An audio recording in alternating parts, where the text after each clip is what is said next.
if it is day 6 and those fires are still raging.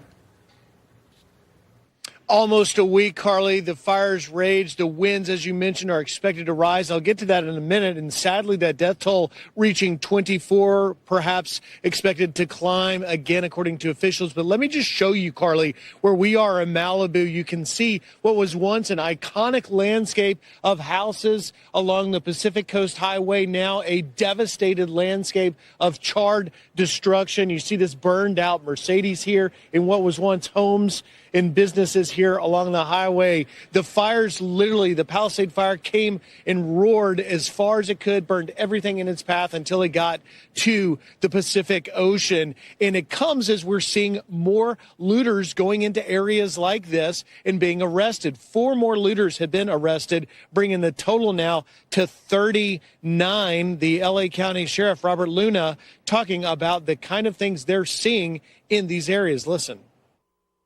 I saw a gentleman that looked like a firefighter, and I asked him if he was okay because he was sitting down. I didn't realize we had him in handcuffs. We were turning him over to LAPD because he was dressed like a fireman, and he was not. This, in addition to this video of a man with a blowtorch taken into custody. Turned out he, according to ICE sources telling Fox, he's an illegal immigrant from Mexico named Juan Manuel Sierra Leyva. Now, they're holding him on probation violation. He's not yet charged with anything like arson, and ICE officials worry that because of California's sanctuary policies, they may not be able to take him into a detainer. Now, let's talk about those high winds. They are expecting a particularly dangerous situation. Red flag warning winds. We could see gusts up to 70 miles an hour with low humidity in the teens or lower, a recipe for disaster. The Palisades fire, 13% contained after burning 23,000 acres. The Eden fire, 27% contained after burning 14,000. The LA Fire Department Captain Eric Scott had this to say. This just stirs up all of the other embers because things are still burning. It's still active. And it's so dry because of these winds that the brush or fuel, if an ember lands on it, has a 65% of ignition. So we're chasing fires. And of particular concern is in the Palisades fire. We were seeing those fires burning close to densely populated areas along the Mandeville Canyon area in Brentwood. We'll continue to monitor that. Meanwhile, we're expecting another press conference, Carly, later today at 8 a.m. local from LA's Mayor Karen Bass.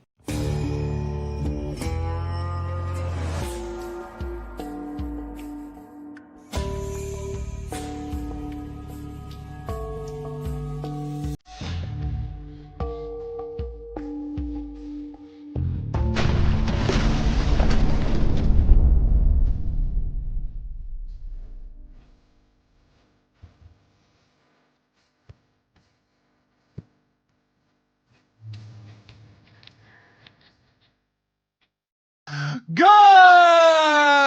morning, haters. How you doing out there? Oh, it is good to be back. I missed all of you. How was your weekend? It's your boy, Benny. Today is Monday, January 13th, 2025, and we've got 7 days.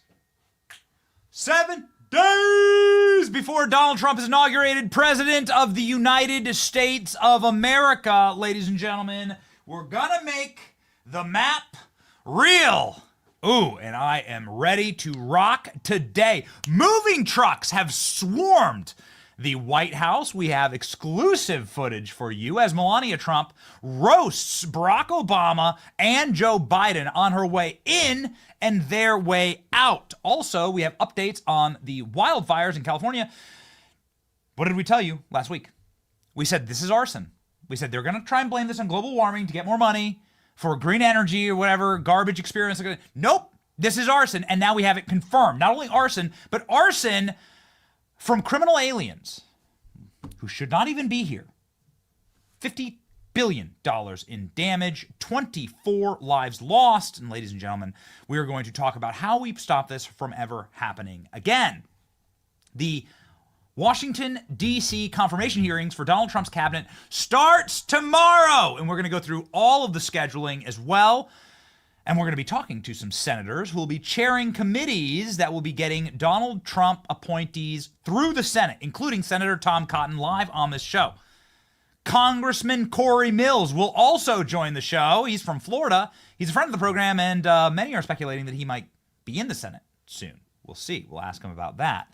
Also, Lara Trump on the program live. Very excited about that. We're going to talk about inauguration planning with Lara Trump. What can we expect in the next 7 days? My name is Benny Johnson, and this is The Benny Show. Ladies and gentlemen, what we're about to see is absolutely wild in this country. It's going to be a very exciting ride. But it's not very exciting if you are looking at the stock market this morning is an absolute bloodbath. This kind of stuff tends to happen at the beginning of the year. I don't think that you can expect anything other than a roller coaster. And that's just kind of what it always is. Make sure, ladies and gentlemen, that you are planning for your future and being smart about it. With your 401k and your wealth, it's important to make sure that you're investing in something that's really solid, something that lasts and withstands the test of time. I partner with one of America's most trusted precious metals company to give you a free guide that will show you exactly how to protect your wealth during times like these. Call 800-900-8000 for your free protection kit. That's 800-900-8000. Call them now. The powers that be want you to rely on a failing system. Let's show them that we are smarter than that. 800-900-8000 now. Performance may vary, and you should consult your financial professionals and tax professionals, of course, on everything. Yeah, be smart about that. Ladies and gentlemen, I got some professionals that I'd like to introduce you to. They are moving professionals outside of the White House right now. Can we get a round of applause? Can we get yeah, baby. Killer Klein, let's load up like a more raucous, like the Tonight Show, right? Like Ed Sullivan Show. Let's do. I want to hear people roaring. Comment section. First off, comment section. I love you. We just freaking love you. But 2, shout out where you're watching from today. Is it snowy? Is it chilly in Washington D.C.? It is cold as ice as the moving trucks move on in to pull Joe Biden out. Oh, man, they're just going to load him up in a wheelchair in one of those trucks, aren't they, and just ship him off to the Sunnydale Assisted Living Center. Ladies and gentlemen, it's happening right now. The moving trucks have pulled up into the White House. Do we have the TikTok? Yeah, let's toss that up. Check this out. Here's the actual footage. Everyone rejoice, ladies and gentlemen.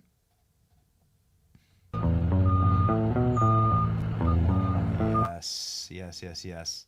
Here we go. Biden is moving out.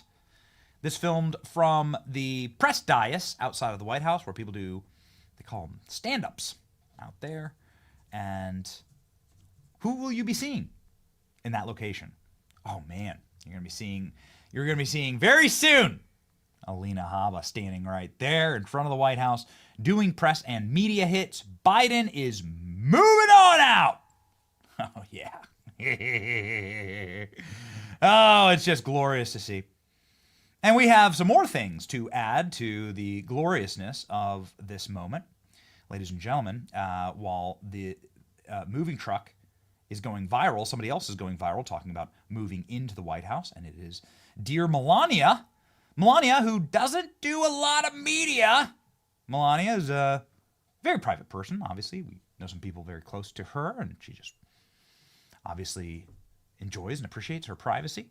Decided to just throw bows this morning on Fox News. This happened a couple of moments ago, I think in the last 2 hours. Melania Trump on Fox News stating a couple of very interesting things. First off, Melania Trump states that she is ready to move in, saying, I know where I'm going, I know the rooms. The first time was hard. Now I have plans. And I've already packed. I've selected all the furniture for the White House on January 20th. We have 5 hours for them to move out and for us to move in. So it's Melania saying, you're moving on out. But also Melania Trump says that she was sabotaged by Barack Obama and potentially Michelle Obama.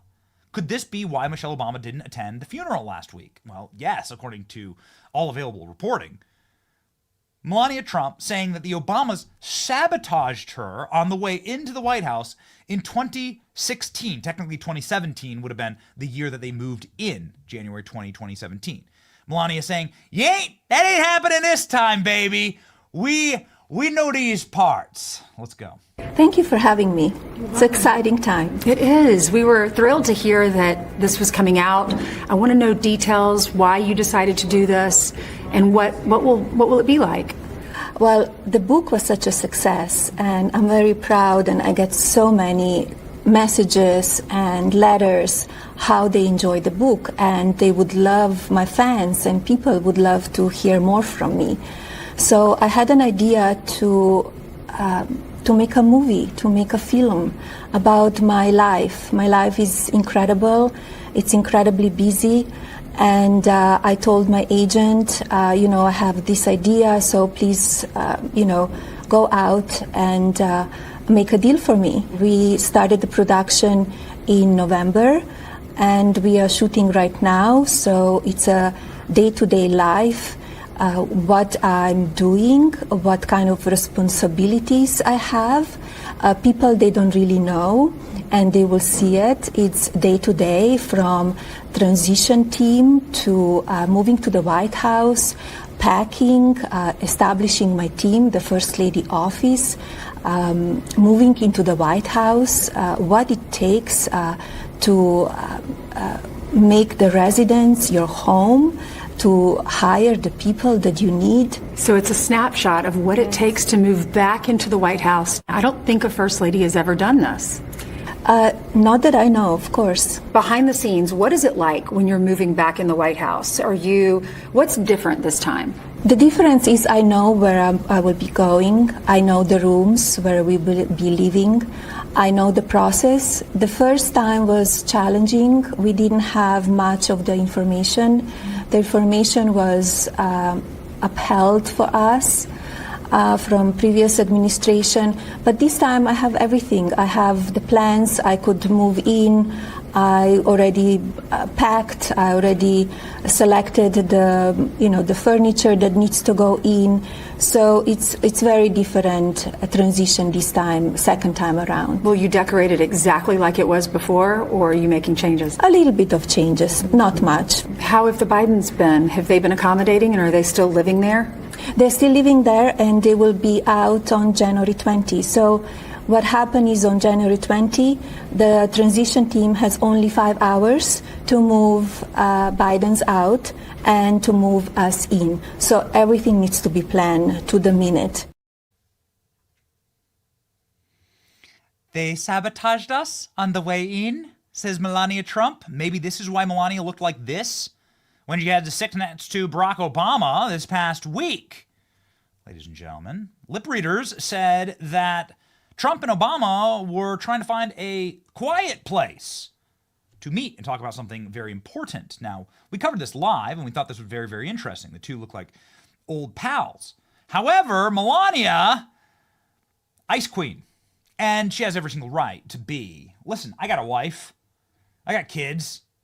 Barack Obama organized and executed the raid on Melania's bedroom. And just like, she has one son. Melania has one child. It's Barron. And Barron Trump's room was raided by the feds with a kill order.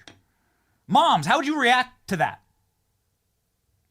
Now we hear, for the first time ever, that the Obamas sabotaged Melania Trump moving into the White House. So yeah, Melania wasn't having it.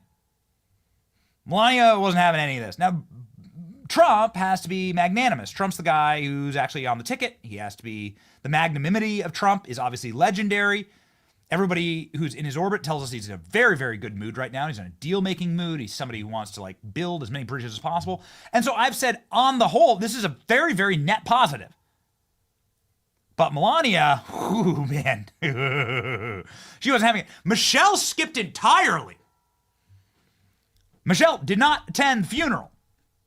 Michelle said, I'm out. Going, I don't know, but according to, there's a bunch of conflicting reports. Apparently she had a conflict. She's on vacation in Hawaii at one of their many private island homes.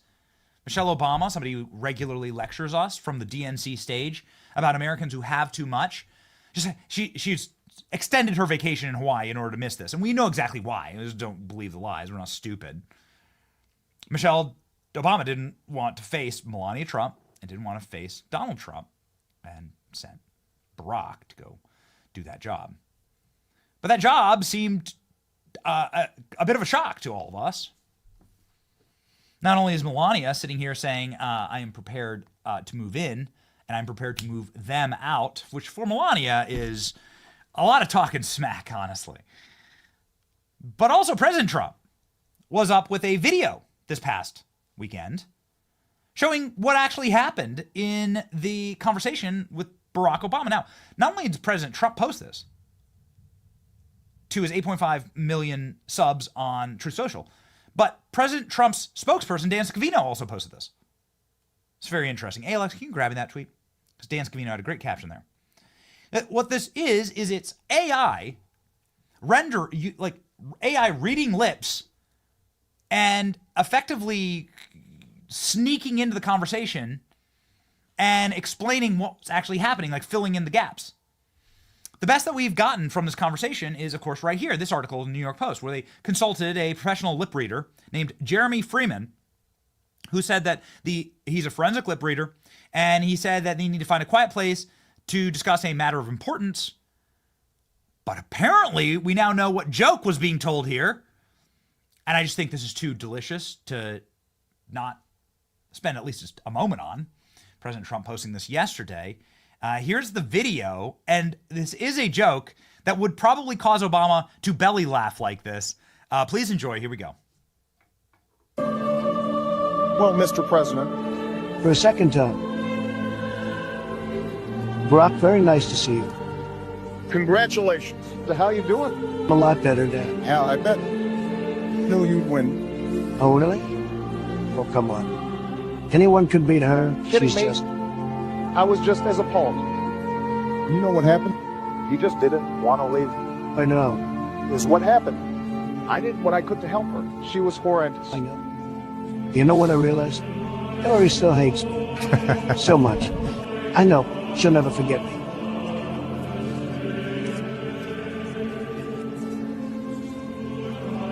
We should meet to discuss I this. think so too. We can definitely set something up. Let me know whatever Oh, we works got best it? for you. I was gonna fly back to Florida tomorrow for the golf. Okay.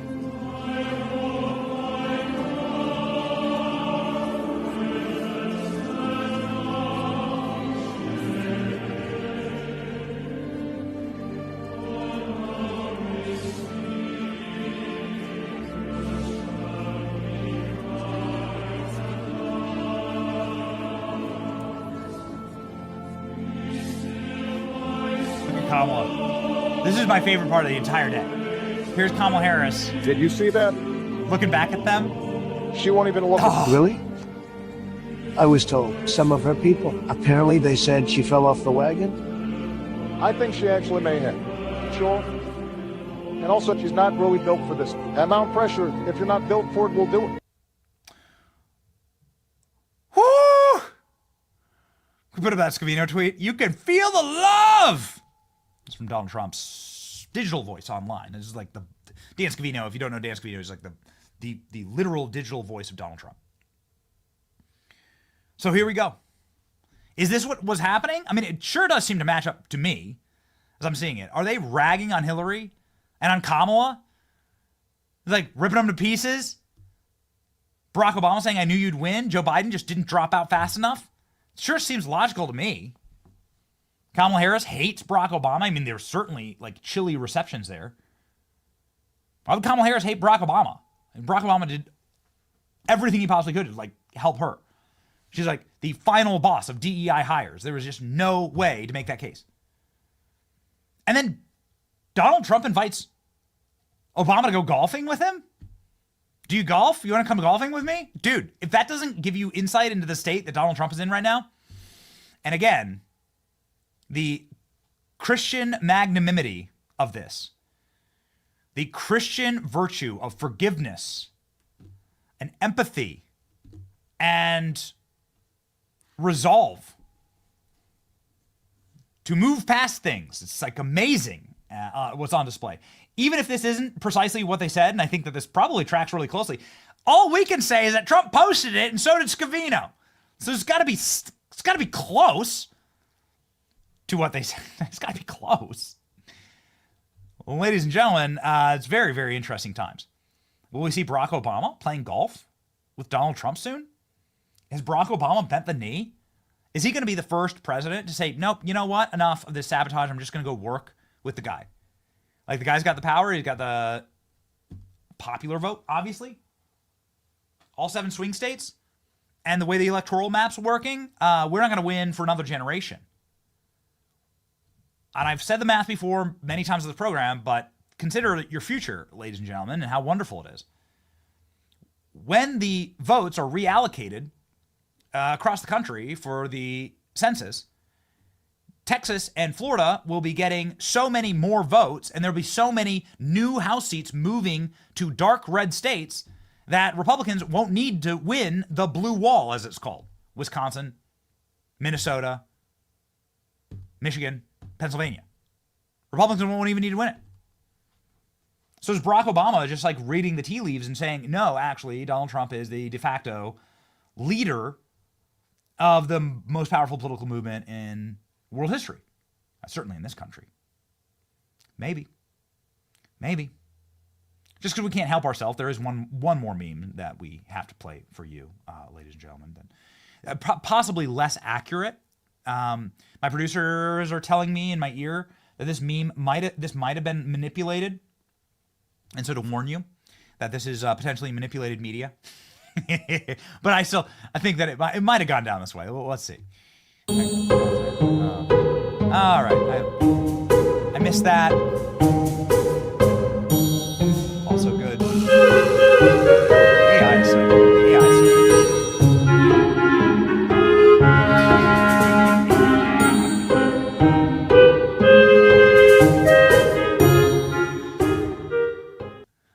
You know what? I love this era. I love this era of AI. I love this era of winning. And that is precisely what we're doing. I mean, even Obama says so.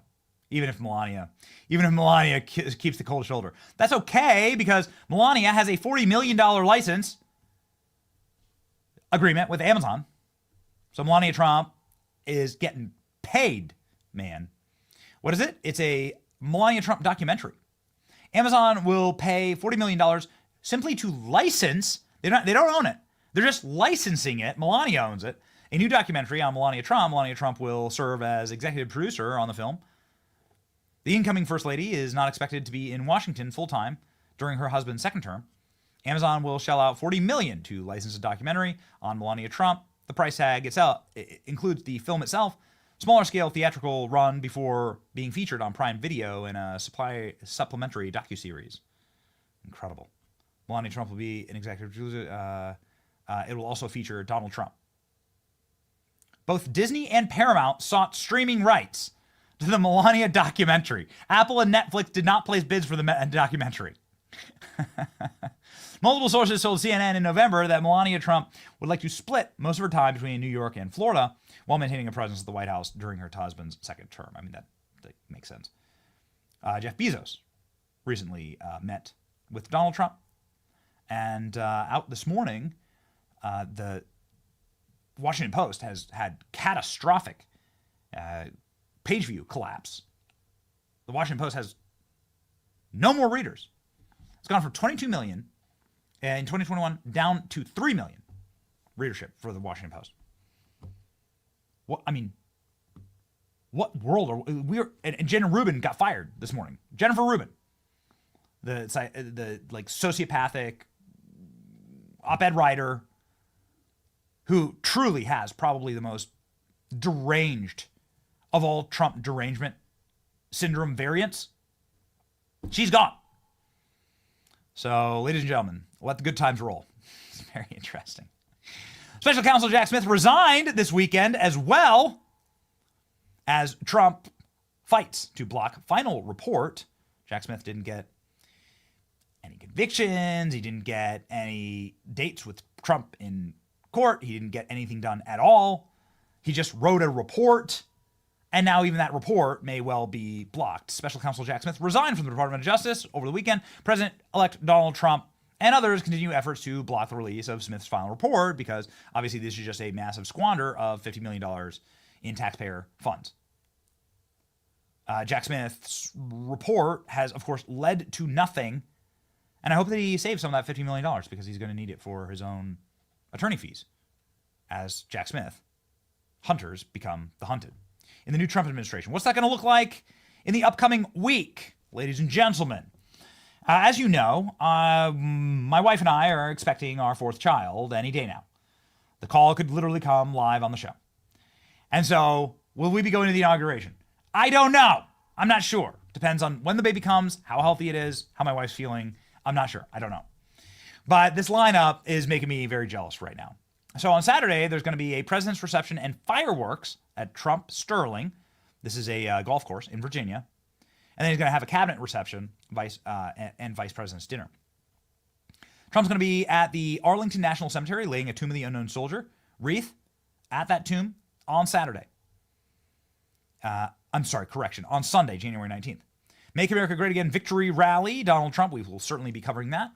And then a candlelight dinner, President Trump remarks. All right, well, there you go. So he's going to have the victory rally. Some people have said, don't do the victory rally. Don't do it. It's a trap. It's a trap. Dan Bongino is one of them. It is what it is. I don't know. We're going to have to, we're going to be covering it live. So we'll see. Some people are saying that it's too risky, right? You're in Washington, D.C. You're in the swamp. The last time you tried to host a MAGA rally in the swamp, bad things happened. They were able to accomplish bad things. So we'll see. Monday, we have the St. John's Church service, tea at the White House, swearing-in ceremony at the U.S. Capitol. That will happen at noon. Of course, we'll be live for all of that. Farewell to the former president and vice president. It'll be just glorious. U.S. Capitol departure ceremony. The president will sign. The president's signing room ceremony, where he effectively writes his pen to paper saying that he is the president and he accepts. There's going to be a congressional luncheon, president's review of the troops, presidential parade down Pennsylvania Avenue is always epic and legendary, really fun iconography there. Remember Donald Trump got out last time and waved, and Melania waved. It was a beautiful thing to see. We'll see if they let him do it this time. Different threat assessment this time. Last time, also, the left burned and torched D.C. I know this because I was physically there. They were lighting cars on fire and trash cans and rioting and breaking windows. So will those people be prosecuted? Oval Office signing ceremony at the White House. Commander-in-Chief Ball. Liberty Inaugural Ball. Starlight Ball. So these will be the balls that Donald Trump goes to. And then a national prayer service on Tuesday. So it's going to be rocking and rolling, ladies and gentlemen. And this week... Ooh, man. We were having a conversation before the show started today. What are we going to cover? What will we decide to go after this week when it comes to confirmation hearings? Because they're going to be on fire. Tuesday, we have Collins, Hegseth, and Burgum. Man, we're going to be zoomed in on Pete Hegseth for this. There's no doubt in my mind that is going to be, talk about fireworks, that's going to be a barrage. It's going to be very, very interesting. This is going to be probably the hottest confirmation, the hottest hearings for confirmation that you've seen this side of the Kavanaugh hearings. I'm not saying they're the same, but they actually are building up to be very similar, in fact. Wednesday, we have Noem, Pam Bondi, Duffy, Ratcliffe, Rubio, Wright, and Vaught. Man, which one are we going to go with that? Pam Bondi, for sure. Pam Bondi. Rubio is going to be very interesting. John Ratcliffe's going to be director. John Ratcliffe's going to be there at CIA. So, yikes. We'll see. That's going to be they're all going to be fascinating. On Thursday, we have Zeldin, Bondi, Turner, Kash Patel. Come on, man. We're going to lock in with Kash. That's going to be the one. And one final victory, one final win, if we're going to just be notching up the wins in the belt over the weekend. There's too much news to cover. Denmark is frantically messaging Trump about the security concessions on Greenland after he threatened to take it over. So according to national polls, the people of Greenland want to have a partnership with the United States. They want independence on a 2-to-1 margin. And Donald Trump's going to get what Donald Trump's going to get. It's very interesting. I'm going to be asking Tom Cotton about this when the senator's on our show soon. Denmark frantically messages Trump about security concessions. Danish leaders have sent private messages to President-elect Donald Trump's team in recent days for a bid to pacify ambitions of taking over Greenland, but that's what the people want. Are you anti-democracy? Copenhagen is allegedly open to allowing U.S. military presence on the autonomous island to boost security and appease Trump. Well, you already did that when you gave up the island in World War II. You gave up the island because Denmark was conquered by the Germans, and you gave up administration of Greenland, and the U.S. Navy had to go over and take over Greenland. We should have never given it back. Copenhagen is allegedly allowing U.S. military presence on the autonomous island to boost security and appease Trump, who claimed military coercion may be used. The Danish government, which is responsible for Greenland's defense, wants to avoid clashing with the U.S. in hopes to assure that Donald Trump that Greenland will be safe from Russia and China without the need for American annexation. Sorry. No. That's not how this works. You don't have the capacity and the resources, nor do you have the will of the people at your side. So why are you anti-democracy? We are here defending democracy. According to all available polls, Greenland, their leaders right here, here's an article, their leaders are ready to speak to Donald Trump. They want to talk, the actual leaders of Greenland, not Denmark. Nobody cares about Denmark. Denmark does not have the infrastructure or the capacity to get this job done. They don't. They're an impoverished European nation that can barely stand on its own 2 feet, much less hold on to colonial possessions that have been around for 400 years. And so just because they're like plenty of Danish dudes who landed in America, how'd that work out for you? They didn't get to keep that. And ladies and gentlemen, deals can be made. The vast majority of American land was conquered through gold, not over blood. And so I think a deal can be made. Polling says that the Danish people want to be a part of the American sphere of influence, right? Could be like Guam, could be like Puerto Rico, where it's an independent state, but they get representation in the Congress, right? They get like people there to administer, and they get funding from America, and they get protection from America. It's a great deal. This is a great deal. So, ladies and gentlemen, win, win, win, win, win. Ding, ding, ding. It's been quite a bit to keep up with, and it's been very interesting to watch how everything is just falling in line. The Obama thing still takes me out.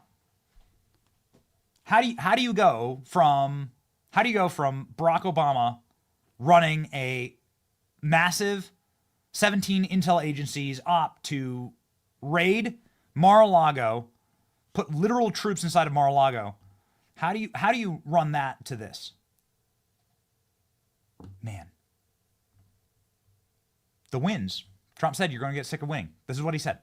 He said you will be sick of winning. Ladies and gentlemen, we are certainly not sick of having enough energy to do the program, keeping up. This is going to be a wild week. We just outlined sort of for you where the week is headed. And it's going to be very, very interesting how we progress this week with all of the hearings. We're going to know so much more about what Trump's cabinet is going to look like. Soon we'll be talking with Lara Trump and Senator Tom Cotton about that. The energy that powers our program and that powers us every single day is going to be Blackout Coffee that sits right here inside of the Benny Show mug. I have to tell you that I probably do have a problem. I have a caffeine addiction. I drink way too much coffee, and that is what got us through 2024. I'm not sure we'll ever see a news cycle like 2024, but it is something that powered us through the amount of Blackout Coffee pulsating through my veins. Oh yes, ladies and gentlemen. So, please, this coffee gets my 100% endorsement. They love America. They love the free state of Florida, where they're based. They're family owned. They love your freedoms. And ladies and gentlemen, they give you the power to fight the communists and the energy to do so, because the communist never sleeps. Go to blackoutcoffee.com/Benny and use the coupon code Benny for 20% off your first order. Blackoutcoffee.com/Benny. Be awake, not woke. Blackoutcoffee.com/Benny. Promo code Benny. All right. So we have because we've been covering the story, some major frustrations with what's going on in California. So apparently there was a suspect arrested with a flamethrower in Los Angeles was a legal criminal alien. Should never have been in this country, according to Bill Malusian of Fox News reporting here. Per ICE sources, the man seen in the viral video being subdued by residents and arrested by police with a blowtorch is an illegal alien from Mexico, but he won't be deported because California is a sanctuary state. This is what it looks like to live inside of end-stage madness, ladies and gentlemen. First off, the cops didn't even arrest this guy. This had to be done via citizen's arrest because the cops are so woefully underfunded and defunded. Same with the fire department. The day these fires broke out, the mayor of Los Angeles, Karen Bass, demanded that the fire department cut another $50 million from their budget. So it's really frustrating to see the damage that's been done. And the death count now is in the 20s. And it makes you hurt for your fellow Americans. However, we do live in a representative republic. If you are a California Democrat, you did technically vote for this. Like, these people told you that they were DEI hires. They expressed and demonstrated their incompetence every step of the way. They told you they hate the police, they hate law and order, that they had no right to run a civilized society. And so now, with Barack Obama's open border, technically, right? With Joe Biden's open border and zero continuity and zero trust in this society, you have criminal aliens running around setting things on fire. And that's burning now 12,000 acres, $50 billion worth of damage done in Los Angeles. The madness, the final boss, end stage of wokeness is what's occurring. We have to do citizens' arrests of people setting neighborhoods ablaze. And they shouldn't even be here. Ladies and gentlemen, I just got to let you know there's something very important that the governor of California says.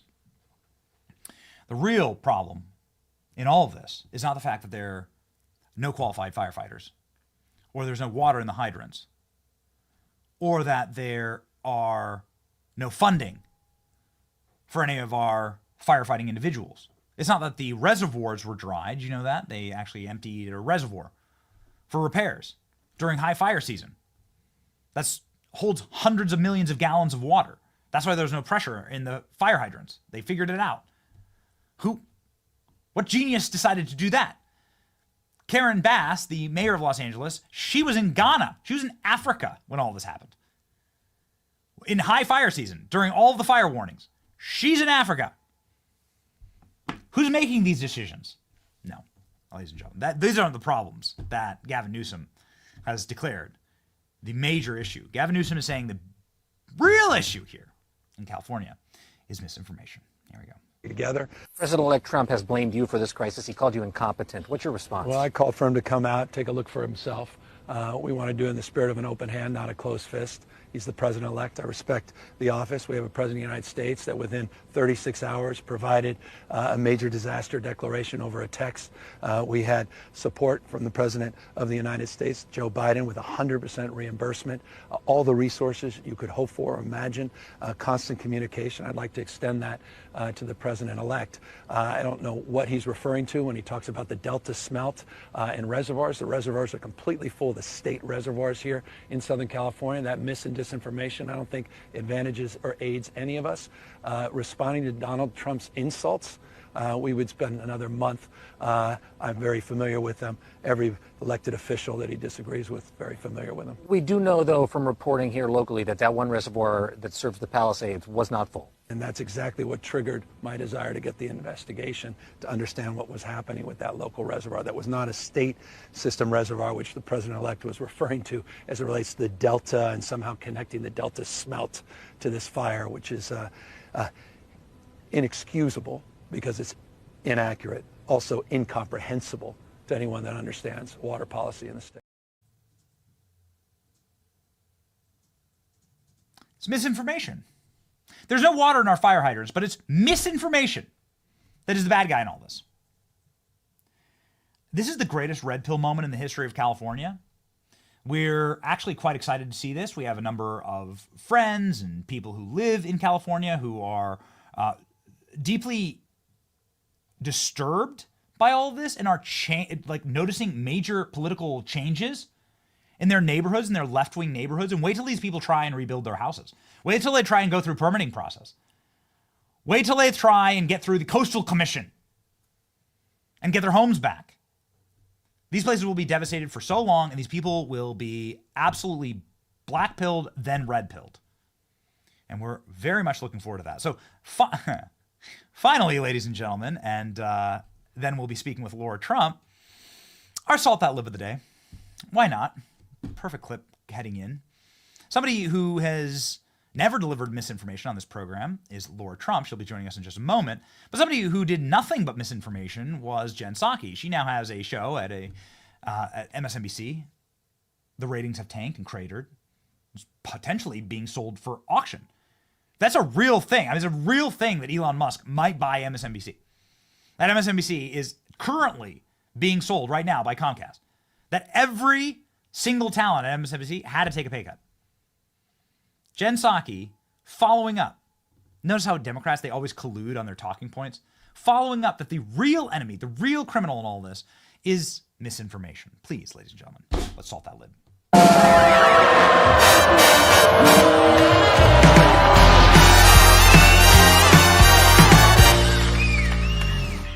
And with these fires still burning, we are facing important questions about how to mitigate and prevent disasters like this in the future.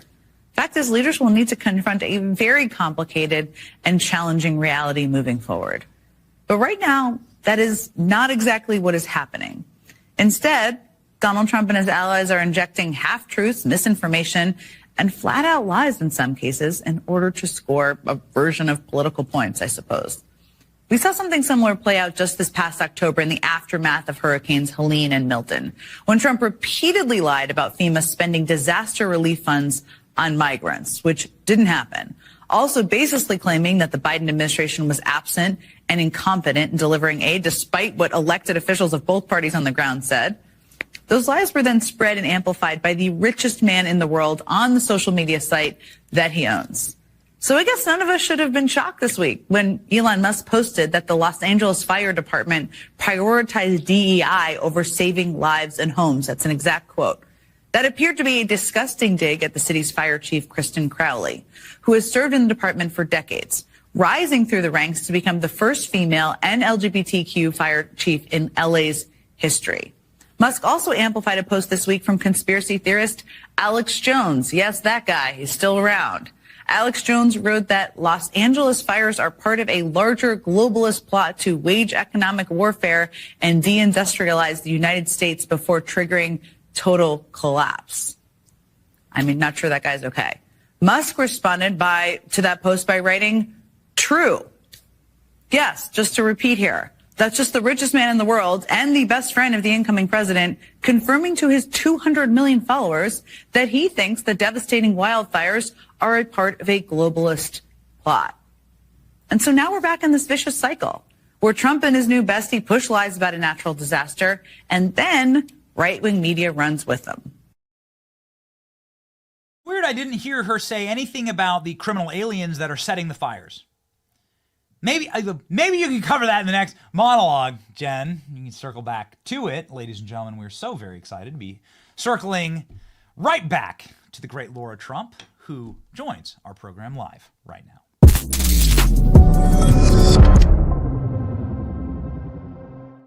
No more lies. I can't take it. It's like I can't even listen to Jen Psaki anymore. It's well, most people don't, Benny. That's the good news. Oh man, we've been lied to for so long. Yeah. It's been so much that we've gone through, and it's like it feels like there's a spell that's been broken over the country, and it is so refreshing and it's so exciting. What we have in store breaking right now, Carrie Underwood performing at Donald Trump's inauguration. The program was just put out here. So I'd love to start off and just say the floor is yours, Lara. What can we expect in 7 days from now at the inauguration? Well, you're right to say that the spell, I think, has been broken. And it feels very different, really across the country and I think all over the world right now, versus the first inauguration of Donald Trump. I mean, all of us in the family obviously experienced that first go around and everything was fresh and new and we didn't know what to expect. little did we know that there were, people out to get my father-in-law, anyone who loves America, just on the other side of his swearing in ceremony. But it does feel very different now. And I think that people are so excited. They're so relieved. And what we're going to see 7 days from now is a celebration of exactly that. The day starts off, as a lot of people probably know, at a church service. We start off there at St. John's Church, very famous. Of course, Donald Trump held up a Bible in front of it and drove the left absolutely insane when he did it. So we're going to go there. We're going to have a service there. And then everyone heads to the Capitol. And at 11:10 a.m., the ceremony to swear in our 47th president, Donald Trump, will begin there. He's going to give a speech afterward. It'll probably be very cold. So to anybody coming, make sure you bundle up. And then, of course, there's that walk that we all remember from the Capitol to the White House with the parade that, of course, our whole family will be involved with. But probably the most important, our 47th president, Donald Trump, will do that parade. And then onto the balls, and there will be many of them, and we're excited for all of them. And I just think overall, Benny, what I feel is what a lot of people feel out there, which is that there has been a shift. People are truly excited. They're truly optimistic and hopeful right now for the first time, maybe even in 8 or 9 years. I would even say maybe even more than that. We remember what Donald Trump did his first term in office. They were so wrong about him on almost every front in the mainstream media and via the left. He got so much accomplished. And knowing that, now we understand what is in store for us on day one. And I actually think get ready to see quite a few executive orders the second he steps foot into the Oval Office at, I'm going to say, around 2 p.m. on January 20th. He's coming in hot, and we love to see it. Yes, coming in hot. Watch out for any small baggies of cocaine that might have been left over in the White House. There won't be any of those coming in with our family. Not that it had anything right. to do with family, Benny. I'm just saying. Never know. So Melania Trump said something interesting this morning on Fox and Friends. She said for the first time that her process was sabotaged by the previous administration, talking about Barack and Michelle Obama.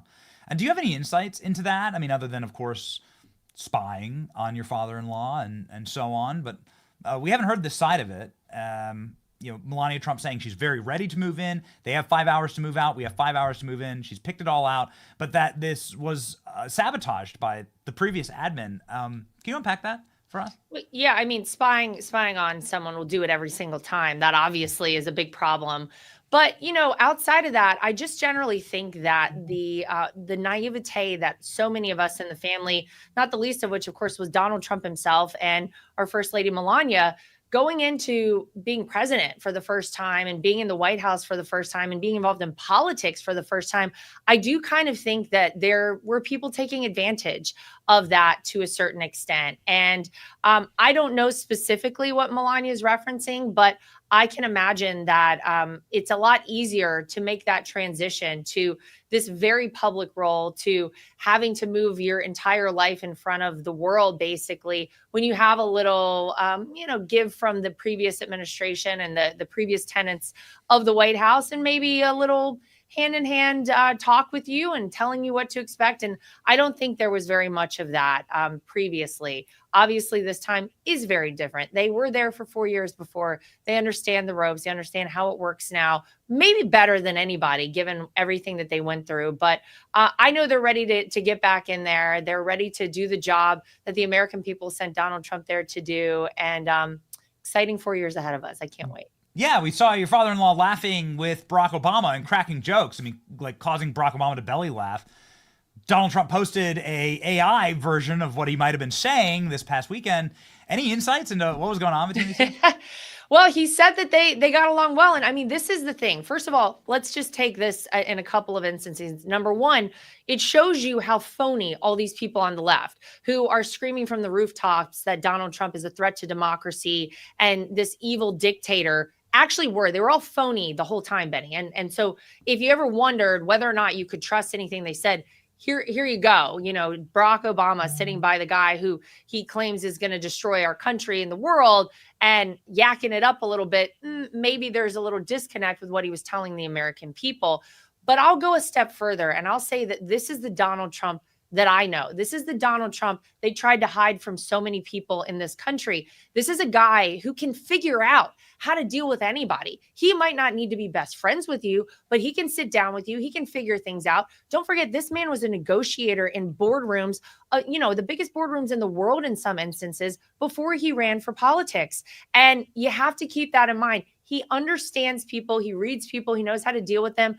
And that's a great thing for the entire world. It's a great thing when you're dealing with people like Vladimir Putin, Kim Jong-un, Xi Jinping, and even Barack Obama. So yeah, they had a nice little time there. They laughed a little bit. And I believe this is the first step to the unity that Donald Trump is actually going to bring during his second term as president of the United States. Oh, man. He's according to this, he says Hillary. Oh, man, Hillary hates me. She still hates me. Barack Obama says there was nothing he could do to help Kamala win. There's going to be, it might be chilly in the air, but it'll probably be very, very icy at the inauguration, at the reception between those two. You're going to have to sit close to Hillary. You'll have to be very close. Yeah. Well, we were close last time. Listen, it is. Did you say anything? Did she just say anything like? Well, they were cordial enough. I don't think she was very pleased with the circumstances, obviously, but I will say that Michelle Obama was very vocal whenever she met with all of us, and I won't say exactly how she said it, but she basically said, "You guys worked for this. Now don't screw it up," sort of thing to all of us. And I'll tell you what, I don't think anybody screwed anything up except Joe Biden and Kamala Harris over the last 4 years. So Donald Trump's ready to go in and fix all of it. Moving trucks at the White House, Laura. Moving trucks at the White House. Yep. So moving on out, Jack Smith. You've come on this program and you've talked about Jack Smith, and we've, obviously beat up that issue quite a bit. And now all of the lawfare has come to a catastrophic and disastrous, calamitous, and embarrassing end. I think Donald Trump will win on appeal with the New York case, but nonetheless, Jack Smith is out. And I know that he has been torturous for you and your family and what they put everyone through in this family. Jack Smith has been sort of the head of the snake there. Any last words for Jack Smith? And what should he expect in a new Trump Justice Department run by Kash Patel and Pam Bondi? Well, the only words I really have to say to Jack Smith are, it's about time. Bye. We don't need to see you here ever again. Everything you did was phony, and everything you did was really damaging to the United States of America. So not a moment too soon to see that guy go. Funny the timing, though, Benny, how that all worked out and how he managed to leave right before Donald Trump came into the White House. Here's what I will promise. All the lawfare that has gone on over the past 4 years, all that has happened to Donald Trump specifically, things that we never want to see happen in America again, that are banana republic, third world type stuff, will end with this administration. It will be the guy who had everything waged against him in Donald Trump who will fix this problem. Despite what they did to him, despite all of it, he wants to see this country set up for success. He wants the next 4 years to be rectifying all the damage that Joe Biden did. And some of that, of course, is that lawfare. But he also wants to make sure that we're set up properly for the future, not just for 4 years, but in perpetuity for the future of this country. It's why a man who had 2 assassination attempts on his life still continued running for president, why a man who they tried everything to take him down continued to fight for America. He wants to fix what they broke. And this is a very specific example of the fixing starting to happen. Bye, Jack Smith. We don't ever need to see you or hear from you again. I can't help but think of the Donald Trump waving out the window of the McDonald's meme, right? It's just perfect. It's just bye. I hope he does that from the. And there will be a lot of them lined up there, Betty, that he's waving bye to. Yeah, that's right. It's been a nice run for you guys. Bye. Laura, I don't think they can open the windows of the White House. I think it's a security thing, but it sure would be amazing. It sure would be. Nice. Here, we got it right here. Yeah, it sure would be nice to just have them do one of the. Maybe we can put the apron back on. It's a classic. It's a Norman Rockwell. You'll never see another one of them again. I'll tell you what. This past campaign cycle, there will never be another Donald Trump. But yeah, let's bring that meme out every chance we get. I love to see that, and I'm sure a lot of folks on the left do too. So Donald Trump saying goodbye to the people that persecuted and prosecuted the lawfare against himself, against his base. A lot is being made right now of what will happen to J6 political prisoners, something that you've talked about on this program quite a bit. very interesting, we think, that the FBI is suddenly trying to find the pipe bomber. Suddenly we're immediately there. What timing? Yeah, what incredible timing. Just in conclusion here, like what can you put sort of a bell on this? Like, what will be the policy? You say there's going to be a lot of executive orders. I'm sure you're tuned into many of them. What's going to be the policy there with J6 political pardons? Well, I think the right thing should happen for all these people. And I think that's all Donald Trump has ever said from the beginning. And the reality is so many of these people were unfairly arrested, prosecuted, had their lives upended. You know, people can't afford to kind of in perpetuity pay for legal fees. And that's what they did to so many of these people. They lost their livelihoods. They had everything just kind of ruined in their lives, all for being in this one space in Washington, D.C. on January 6, 2021. Some of these people never even, crossed onto the steps of the United States Capitol, Benny, yet they were made to be, the worst of the worst. And so I think Donald Trump wants to go through and ensure that every person who has been treated unfairly here, that is rectified. This is a man who understands better than anyone what that feels like. And so I believe we're going to finally see justice happen, and justice by many different ways. Justice for the people who were unfairly prosecuted via January 6th and all the hoax that existed there, because it was a big hoax. If you actually go back and look at so much of what the left tried to do with that, but justice for our country, the people who have done the wrong things. I hope we see swift action taken against them. And it's not retribution. It's not revenge. It is the right thing happening. And so I'm just hopeful, because I feel like light is finally being shown in the dark places. I always feel like the truth comes out with everything. I've said that, Benny, time after time, year after year, even when we were in the midst of the deepest, darkest moments of all the things that happened to my father-in-law, to our family, to really this country. I've always believed the truth comes out. And I also believe that the right thing ultimately happens. And maybe that's a little karmic activity for people who did the wrong thing. But I will say that Donald Trump always wants to see justice served and the right thing happen. And anyone who has been treated unfairly, get ready, because don't worry, your savior is on the way. And his name is Donald Trump. 7 days. Boom. We have, I'm not one to give you fashion advice. I just wear like Amazon basics every single day. But I'm telling you, I've seen you in a giant gold Trump chain. And if you were looking for something to wear to the inaugural ball. I love that chain. I'm ready. I've seen you. We've done a whole interview with you wearing that. That's true. Just some advice. Everybody follow Lara Trump on social media. If you don't know what I'm talking about, I'll post the photo. But yeah, if you're looking for something to wear to the inaugural, that's just a little spark, just a little something, a little nod out there. Friendly, friendly advice. Ladies and gentlemen, of course, 2 million people already follow Lara. You must be one of them. And Godspeed. This is going to be such a great week for our country. We're so encouraged and uplifted, and the energy is just incredible. And here it is, ladies and gentlemen, just in closing, here it is. Lara Trump with the giant Trump chain. Yes. Yes, that's what we love to see. More of that to come. I love that energy. Let's do it. Godspeed, Lara. Thank you. Good to be with you.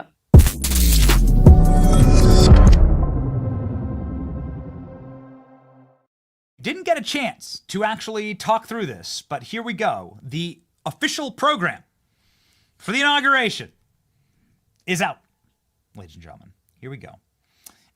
The program will include a musical prelude by the University of Nebraska. Okay, interesting. The President's own U.S. Military Marine Band. The Call to Order by Amy Klobuchar. Invocation will be Cardinal Dolan. That's great. And Franklin Graham. This is going to be awesome. Musical selection, Christopher Macchio. This is the guy who sings opera for Donald Trump at these events. And then the Vice President, administered by Brett Kavanaugh. Well, that's perfect. And then America the Beautiful by Carrie Underwood. So Carrie Underwood will be the big performer at this inauguration. Carrie Underwood. A reminder that Garth Brooks is a fraud. That Garth Brooks, who claims to represent all of America, plays only at the inaugurations of Democrats.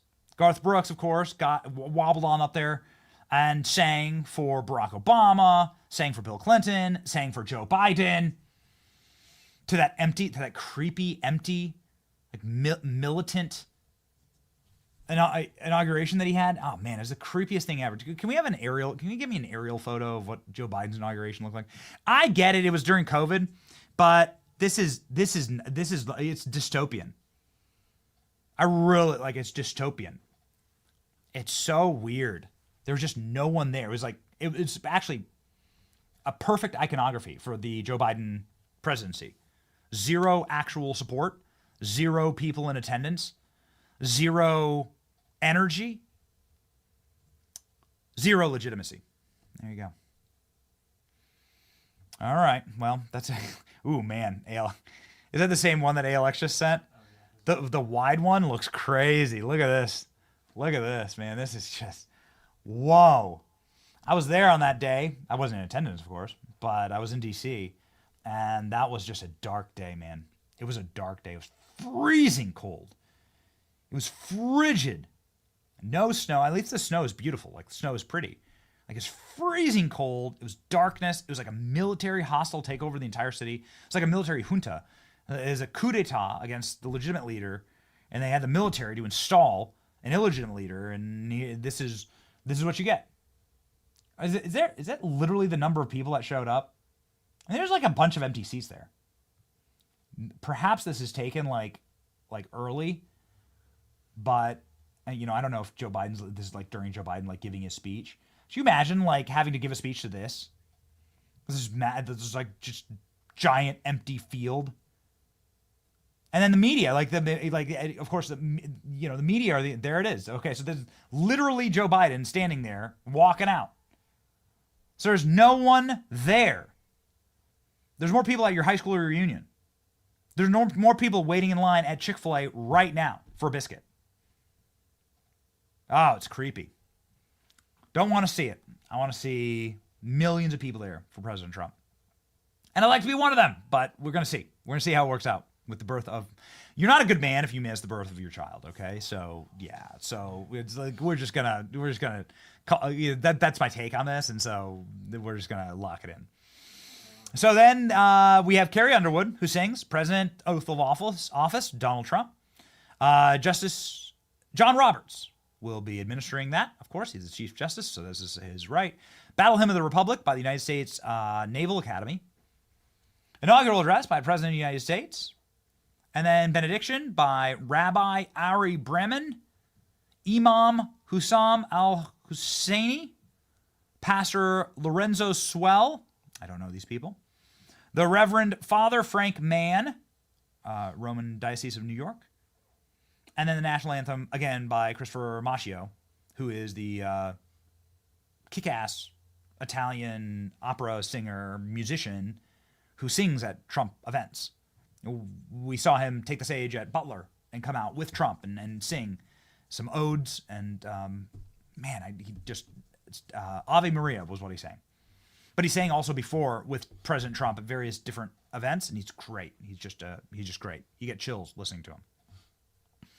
So an incredible moment, ladies and gentlemen. We're very much looking forward to seeing and covering all of this. I don't know, Killer Klein. Maybe it's easier to cover it. It's got to be easier to cover it all from the studio. So we can do more from the studio. We can. We actually can. Okay. All right. Well, we'll see. We'll see, ladies and gentlemen. I got a good excuse, right? I got a good excuse if we have to miss. Ladies and gentlemen, want to make sure that no matter what we're doing, if we do travel up to D.C. for the inauguration, I know members of our team will be doing that. Our executive producer, ALX, will be doing that. If we do travel up and go to Washington, D.C., I want to make sure that we are healthy. The way that we're staying healthy in the new year is making sure that we are eating our reds and greens, our fruits and vegetables, but who has the time? This is why I use a Field of Greens. I do eat healthy, ladies and gentlemen, but 5 servings of fruits and veggies a day can be tough to come by. That's why Field of Greens keeps me healthy and on track. What's the point of supplements or a green drink when you aren't 100% confident they're going to improve your health? Field of Greens is radically better. It's the only one that has the promises better health or your money back. Just enjoy a delicious glass of Field of Greens every single day. Your next checkup, your doctor will notice improved health or your money back. This is the kind of thing that helps your heart, lungs, kidneys, metabolism, Helps you get a healthy weight, something I'm working on right now, honestly. I got you 20% off your first order. If you get started, you use the code Benny at fieldofgreens.com. That's the code Benny at fieldofgreens.com. All right, ladies and gentlemen, we got the cabinet picks. The cabinet picks are ready to rock. What are some of the takeaways from various senators about what will happen inside of the Senate? We're going to be all eyes on the Senate this week. We'll start confirmation hearings so that everyone's ready for just a floor vote, because you have to get a full floor vote. You have to get through the confirmation hearings. You got to get out of committee the way this works. So Pete Hegseth, for instance, is going to go through the Armed Services Committee. So you have the appropriate committees. You bring people through. Pete Hegseth is going to go through that. And then as soon as Pete Hegseth is voted out of the Armed Services Committee, which is all run by Republicans, so that shouldn't be hard getting out of committee. But you see how much damage is done to them. The goal of Democrats is to damage these nominees as much as possible and to, torture them and make sure that they can't make a floor vote, that you can do enough personal damage to them that you can keep them from reaching their intended position, which would take a Republican majority. Simply a 51 vote gets them out of the Senate. So you don't need the 60 vote threshold, right, to break the filibuster. You don't need these differing rules as to what passes through the Senate, different vote thresholds. You just need a simple majority. So ladies and gentlemen, tomorrow we're going to be watching Pete Hegseth. We're certainly going to be watching a number of other confirmation hearings. Pam Bondi and Kash Patel are ones that we're going to keep very close eye on. Senator Marshall saying yes, he thinks that Donald Trump has all the votes he needs to confirm every single appointee. Let's go. So you met with President Trump this week along with your colleagues. Did you have a chance to speak with your colleagues? Do you believe you have the votes in the Senate to actually confirm all of his nominees? Look, I hate to count my chickens before they hatch, but yes, I do. I think that they need to go through the hearing process. They're going to get beat up by the legacy media and the left as well, but I think the votes are there. And as I've interviewed these people one-on-one, they've been great communicators. They're great leaders. They're very accomplished. Yes, some of them are outside the box, but I do think we have the votes.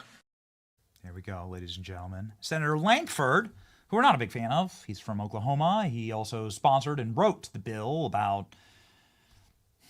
Joe Biden's border bill, which would have given permanent citizenship to pretty much every criminal alien in the country right now, and then allowed for 5,000 illegal aliens to come into America per day.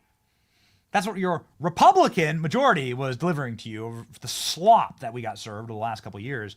Senator Lankford said yes, he is a yes on Tulsi Gabbard for Director of National Intelligence, the committee that he sits on. Here we go. She came out in support saying, quote, if confirmed as DNI, I will uphold Americans' Fourth Amendment rights while maintaining vital national security tools like Section 702 to ensure the safety and freedom of the American people. Are Mrs. Gabbard's assurances enough for you, Senator? Are you now a yes on her? Yeah, I am. And that was a very important piece for me. Obviously, she voted against 702 authority. And just to clarify that authority is for actually trying to be able to track terrorists overseas. That has nothing to do with American citizens or anything that's happening in the United States. It is if someone's planning to attack us overseas, we find out about that, we should be able to act on that. That's what 702 authority allows us to be able to do, is to be able to track international individuals overseas before they come and actually attack us. She had voted against that in the House when she was a member of the House of Representatives, and it said she wanted changes. She's now coming in and saying those changes have been done, because even since she was in Congress, there have been quite a few changes that we've made in Congress to make sure we're protecting the civil rights of Americans. But when she came out and said, hey, this is something I'm going to stand for, that's part of the role of the Office of National Intelligence, is to make sure we're actually watching for people to come attack us and stopping them before they do. Okay, so I don't like FISA. Give a monster a cookie kind of thing. That's a book that I read to my children. If you give the intelligence agency a cookie, they're going to use those vast weapons of surveillance on the American people, and they've proven that time and time and time again. However, you got to be pragmatic in moments like this. We want Tulsi in the chair. We like Tulsi a lot. She's an ally of the program, and she's on the show all the time, and so we got her back. She's also really smart, a really smart cookie, and she's someone who clearly has her heart in the right place, and that's going to be to prevent the insane number of terrorist attacks that we've seen on this country just in the year 2025. We're a week in, and it's been nightmarish, whether you're looking at what happened in front of Trump Tower, which is very, just unbelievably strange, Trump Tower in Las Vegas, or whether you're looking at what happened in New Orleans or the California fires. There's just utter gross mismanagement. And zooming out a little bit to what's happening in North Carolina, these poor people that had their lives destroyed in the flooding and the hurricane, what's happening in my state of Florida with FEMA not giving any money to Trump supporters. The entire system is just rotted, corrupt to the core. And so we certainly hope that what happens next is a swift and immediate installation of the cabinet members that Donald Trump wants in his cabinet. And we're going to be talking with Senator Tom Cotton in just a moment about that. Ladies and gentlemen, a breakdown. 9 a.m., Department of Veterans Affairs, Doug Collins. This starting tomorrow at 9 a.m. 9:30, Pete Hegseth. So we'll be live then because I certainly want to cover that. We're going to be zooming in on Pete Hegseth. I mean, obviously, Doug Collins, he's a veteran, kick-ass dude. He's a congressman. He's going to fly through. It's Pete Hegseth that's going to get major frictions. Doug Burgum, Interior Department. That should be absolutely zero problem. That's for tomorrow. Doug Burgum at 10 a.m., okay?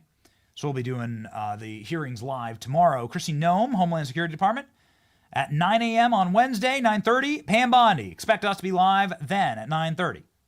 John Ratcliffe for CIA. That's going to be, we're going to have to go back and forth. And then Marco Rubio for State Department. I mean, he's going to fly through. There's going to be no problem. Yeah. Chris Wright, Energy Department. Russ Vaught, Office of Budget and Management. Scott Turner, Housing and Urban Development, will be 10 a.m. on Thursday. Lee Zeldin for the EPA, something that shouldn't even exist. And then 10:15, Pam Bondi, day 2. So they're really front-loading for Pam Bondi. But not for our boy Cash. We got to get Cash in there. Some other big ones are going to be Tulsi Gabbard, Robert Kennedy, Kash Patel, among others. But those are the ones who you're going to see major frictions from the Democrats on. So we look forward to bringing you those live and defending our friends who are here to defend us, ladies and gentlemen. Speaking of people who's done a fantastic job defending the freedom movement and this country from a muscular position, from the great state of Arkansas, somebody who is a real champion of freedom, somebody who is a, what's the best way to say this? What the background that you expect Captain America to have, effectively. Served in Iraq and Afghanistan, signed up in the military after 9/11, Harvard educated, never forgot his roots in the great state of Arkansas, and serves on some of the most prominent and powerful committees in all of the Senate, and will be chairing some very interesting committee hearings for John Ratcliffe and intelligence and so on. Ladies and gentlemen, the great senator from the state of Arkansas, Tom Cotton, joins us live now.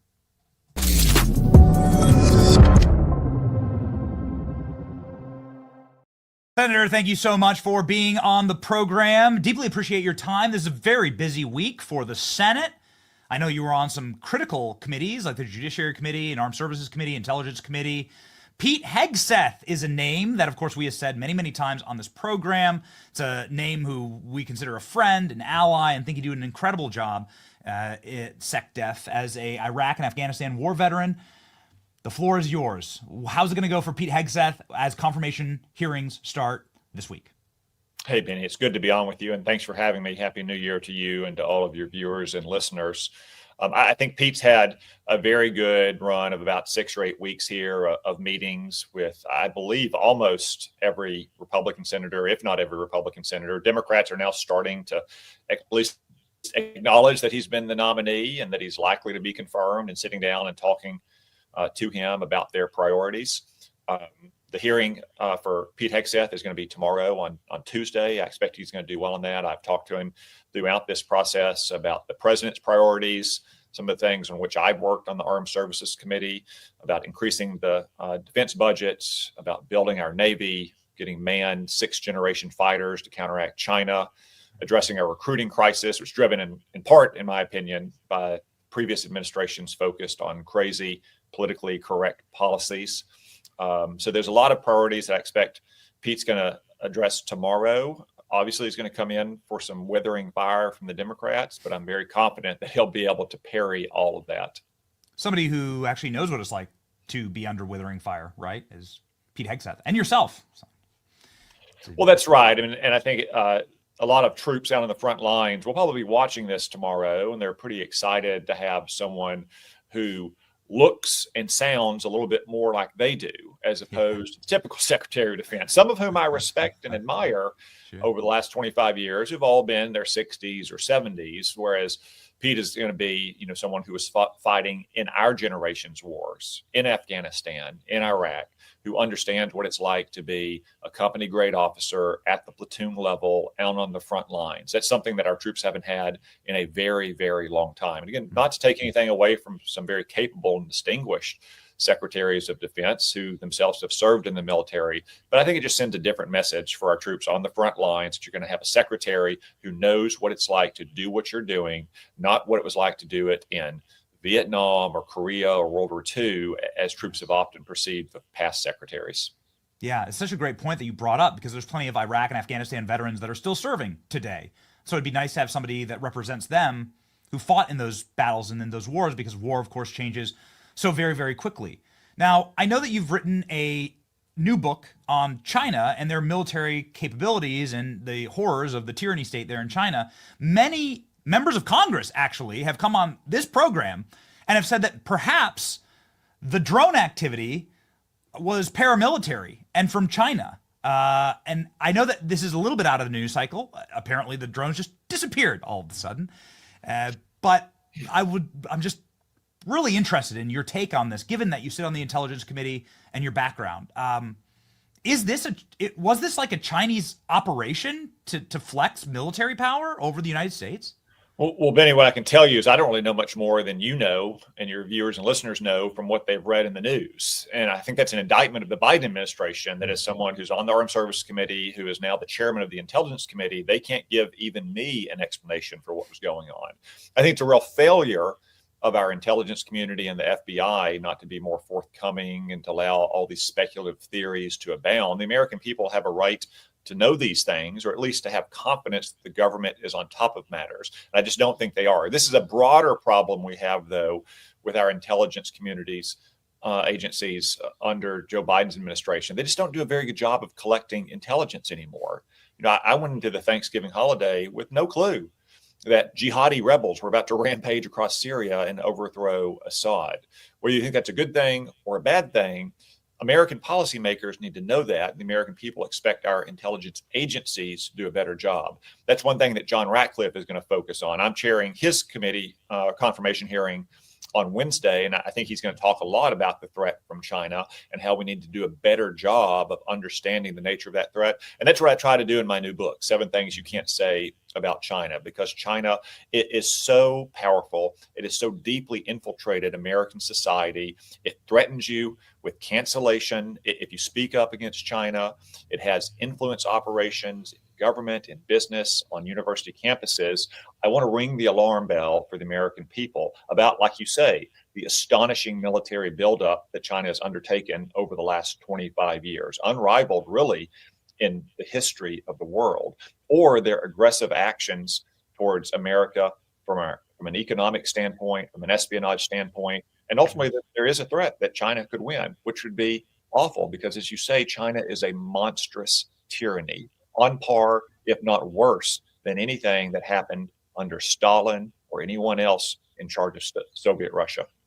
So this is actually a really nice lead in to the Greenland and Canada conversation. I know there have been plenty of memes that have been posted about it, but based on our phone calls with those close to the president, he's very serious about a deal to get Greenland. He's very serious about the Arctic Circle and the strategic importance of the Arctic Circle, those shipping lanes, and also potential for having military bases there. Can you please maybe broaden our understanding of why Greenland, why Canada, why the Arctic Circle right now? And I think that it has something to do with Russia and China, right?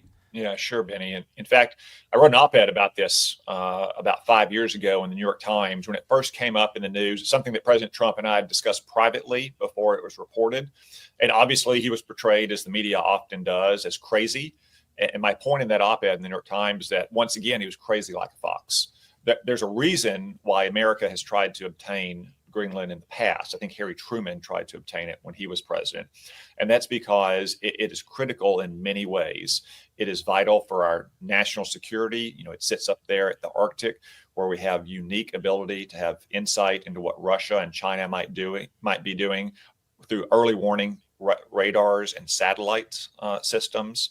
It's right at the shipping lanes that would get the Russian military, and as ice flows recede in the Arctic, perhaps the Chinese Navy into the North Atlantic as well. From an economic standpoint, it's vital. It probably has trillions of dollars worth of rare earth minerals and other elements that are necessary for a modern economy, everything from the computer or the phone or the tablet you may be using to stream this show, to your refrigerator, to cars, to advanced weapons. So there's many, many reasons why it would obviously be in America's interest to have sovereignty over Greenland. There's long customs of it as well. Almost half of American territory today was purchased from another country.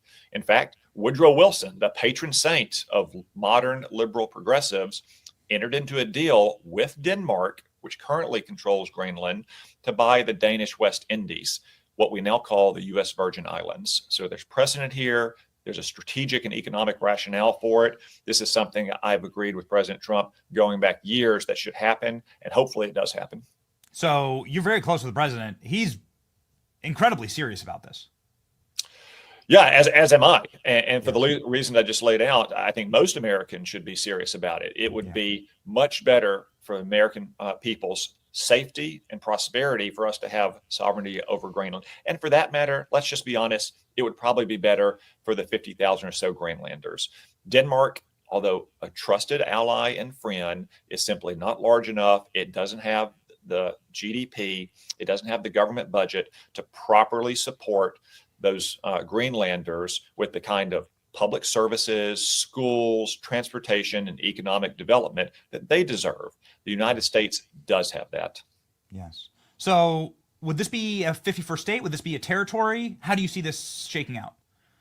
My expectation is that it would be a territory, much like Puerto Rico or Guam or other of our insular possessions. I kind of like 50 states. I think it's a nice round number. I don't see a need to change the flag or change the number of representatives we have in the Congress.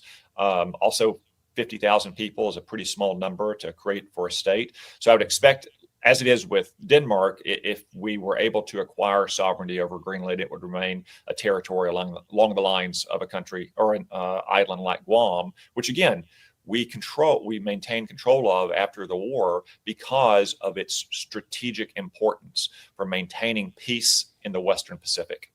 It's very interesting that you brought that up, and I'm no historian, but looking into Greenland, Denmark gave up administration of Greenland when they were conquered in World War II, and we actually had to go and protect it. The U.S. Navy had to go and protect the entire island to stop it from becoming a deep water port for Nazi submarines or some type of allied foothold in the Western Hemisphere. And so America has already militarily gone and protected Greenland and kept it from effectively being used by the enemy. So, yeah, I mean, and China has tried to make inroads there as well. Yeah, and we should absolutely draw a line on that, whether it's Denmark or the United States that has sovereignty over Greenland. It's kind of like the issue of allowing China to install telecom systems, especially around sensitive military sites or own land around them. Maybe they're not up to anything bad, but I wouldn't bet the farm on it. And why even allow that risk to happen? So it's just a fact, and it will always be a fact, because geography doesn't change, that Greenland, like say Cuba, is vital to the national security interest of the United States. Yes. So looking internally, you're also on the Judiciary Committee and ranking member. And so I would love to get your take on Kash Patel.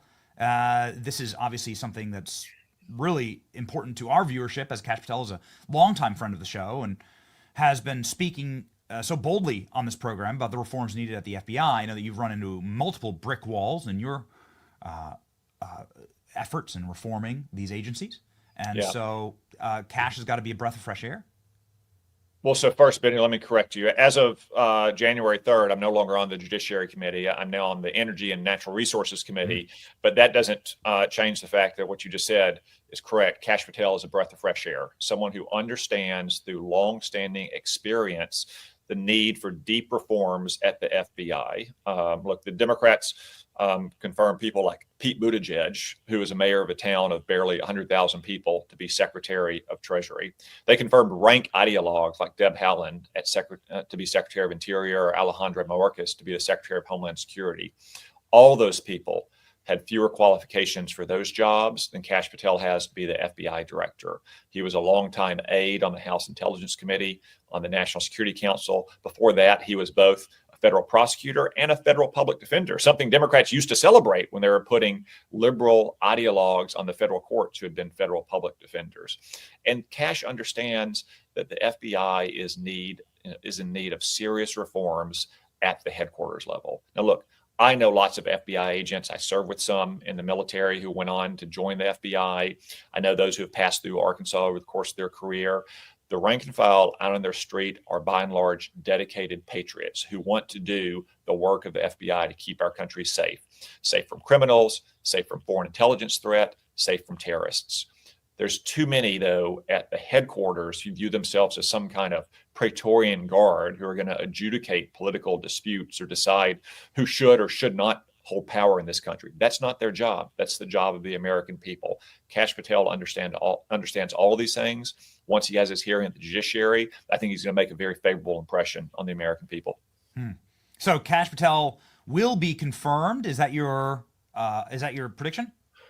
Well, I anticipate that all of President Trump's nominees will be confirmed, Benny. Now, again, we can't predict the future, but we can look to the past. And since Bill Clinton's transition, only 2 times has a cabinet secretary nominee gotten a single vote against him by a senator of the president's own party. Only 2 times out of 72 nominees. And that's just 1 vote, much less the number of votes necessary to defeat a nominee.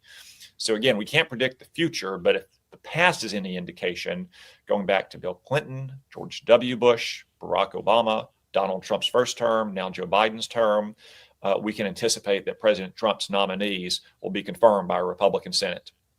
What would be the first thing that you'd want to see Kash Patel declassify? You started off this interview by saying you are really angry and frustrated that nobody has briefed you, who sits on the Intelligence Committee, about what the hell's going on in the skies above America when we have mayors from New Jersey coming on this program, law enforcement from New Jersey coming on this program saying there are SUV-sized drones buzzing our homes and buzzing our military bases and buzzing the president's house in Bedminster.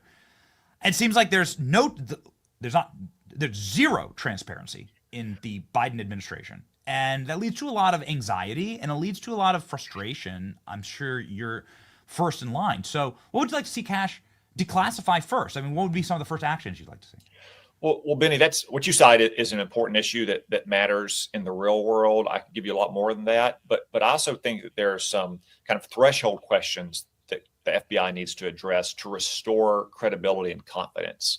If you immediately go to things like that drone activity, you haven't addressed some of the issues that has undermined confidence in the FBI. So going back to the FBI's role in Crossfire Hurricane in the 2016 campaign, the lawfare that they've used against President Trump and his supporters over the last 4 years, from Jack Smith's investigations and the FBI raid at Mar-a-Lago to the FBI agents writing memos about traditional Catholics and how they should be investigated as potential extremists, why the FBI was not on the scene when you had left-wing street militias protesting outside the homes of Supreme Court justices trying to influence a decision, their actions to investigate and ultimately arrest pro-life protesters who were doing little more than praying or singing hymns outside of abortion clinics. those are all threshold questions that I think that Kash Patel and FBI leadership need to come clean with the American people about. So when it gets to things like the drone activity over New Jersey or threats to the homeland from the illegal aliens that Joe Biden allowed to flood into our country, the American people will have more confidence and faith in what the FBI is saying. Yeah, it seems the activities of the FBI seems very, very strange. So, like just a couple hours ago, releasing all this new footage of the pipe bomber on January 6th. Oh, we just kept it under wraps for 4 years, and now we're really, really interested in finding this individual. It seems shady as hell, Senator. There's a lot of conversation about pardons for January 6th defendants. What's your position on that? How do you think the Trump administration should set about doing that, as President Trump has promised potentially thousands of pardons on day one? Well, I think many of them should be pardoned, Benny. If you look at the offenses with which they were charged, I mean, many of them were misdemeanors. Things like, I don't know what the exact term is, but like parading on public grounds without a permit. These were things where the Biden Department of Justice weaponized the law against Donald Trump supporters, throwing the book at every MAGA hat-wearing grandma who was within a country mile of the Capitol that day. While again, they looked the other way when you had left-wing street militias stampeding outside of the homes of conservative Supreme Court justices trying to influence a decision, which is a obvious violation of federal law. So I know President Trump has said he's going to review each case on the merits, and I think that's an appropriate step to take. Obviously, Joe Biden didn't take that step when he issued more than 1,000 pardons last month to some of the worst and criminals in the federal system, to say nothing about commuting the death sentences of 37 depraved murderers. But I do expect you should probably see hundreds of pardons very early on for these people who, again, have had the book thrown at them by a weaponized Biden Department of Justice. Yeah, I was radicalized, Senator, by watching one of your colleagues, Rand Paul, get viciously attacked by a mob as he left the White House at the end of the RNC convention in 2020. And that's when President Trump gave his speech. He was at the White House, and we all left. And I was walking right beside Rand Paul, and this mob recognized him and attacked him. And he needed multiple police officers to protect him and his wife.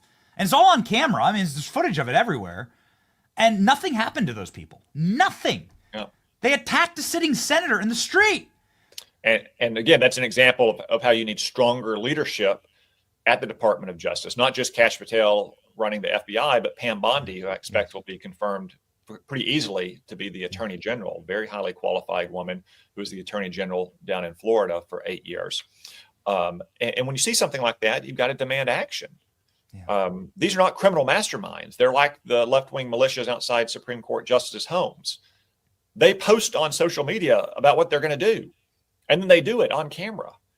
You could use the same tactics that the Department of Justice used against all of those folks who showed up at Donald Trump's speech on January 6, 2021, to identify these street thugs who were attacking Rand Paul outside of the RNC in 2020, or who showed up outside of Justice Alito's homes.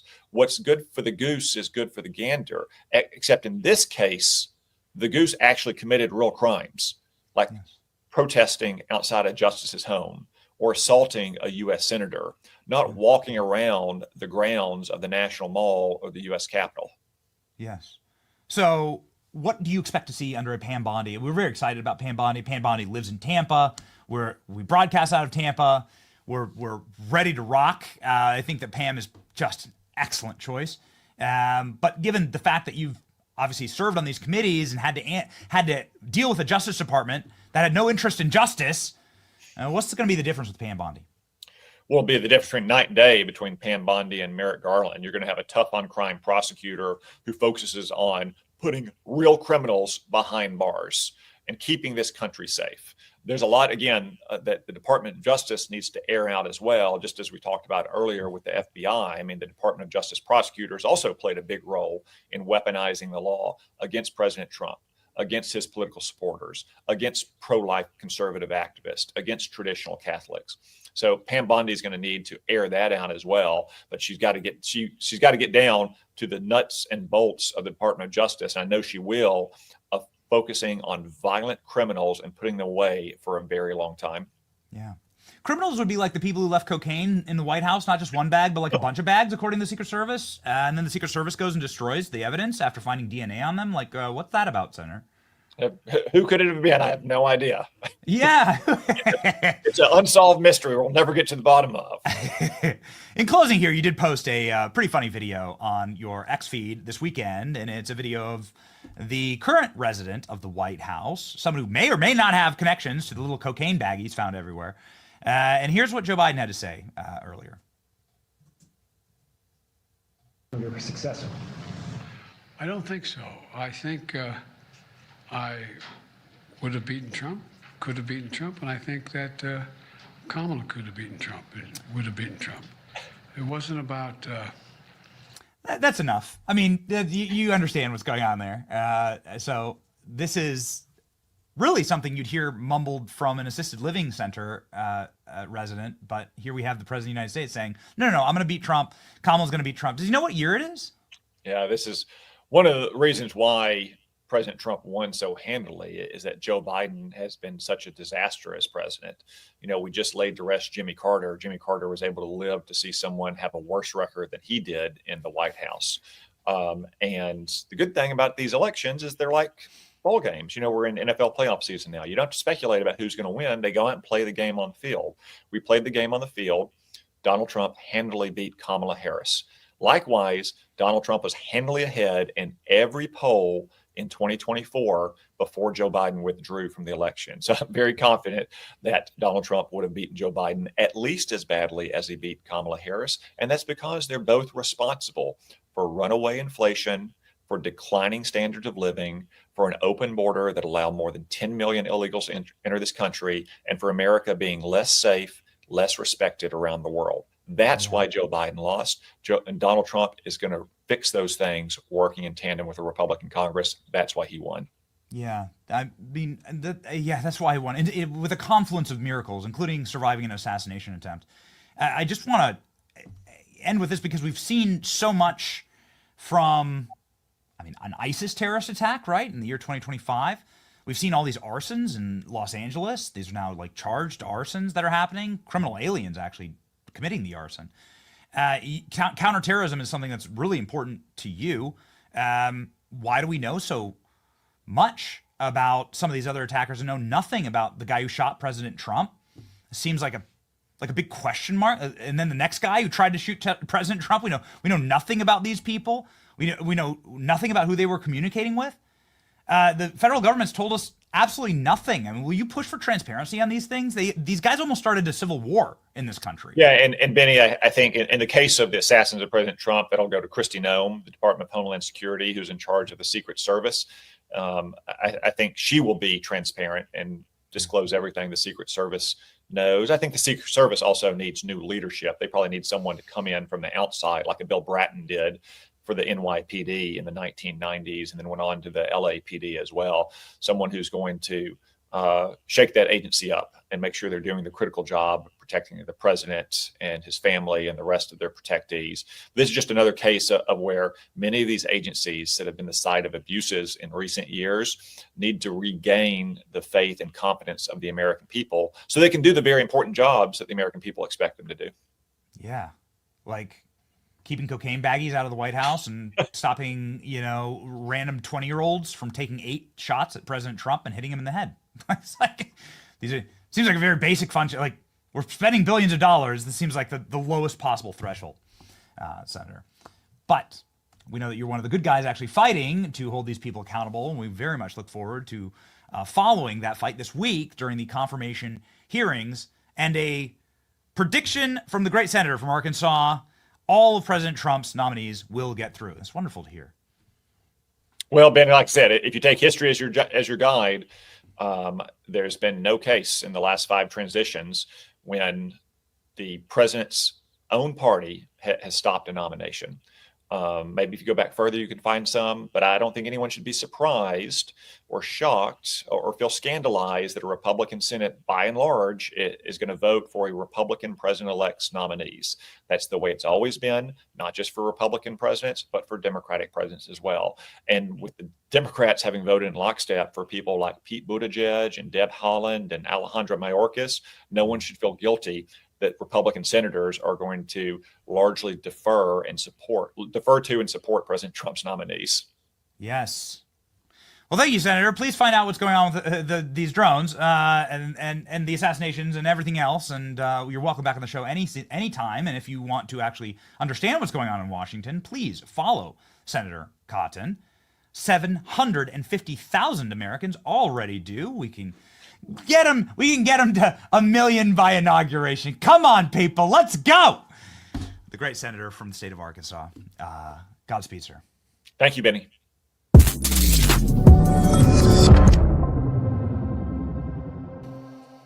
They will all get in.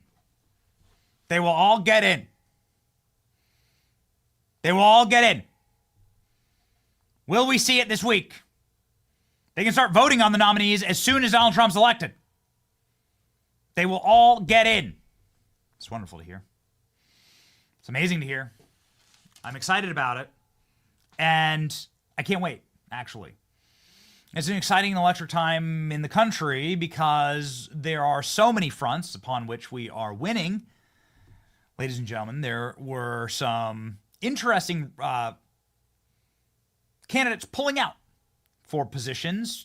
ATF is a good example of a candidate that got nominated and then stepped back. Firearms is going to be a very, very big thing for President Trump and his base. This is something I know that has been probably the most persecuted group of individuals over the last 4 years in this country, have been law-abiding firearm owners. The Joe Biden administration has tried as hard as they possibly can to make owning a firearm effectively illegal and castigate you as a criminal for simply following the rights that you were granted by God via the Constitution. Ladies and gentlemen, we have some very good news on that front to kick off the new golden era of America. Here is Monday Gun Day, brought to you by Spikes Tactical.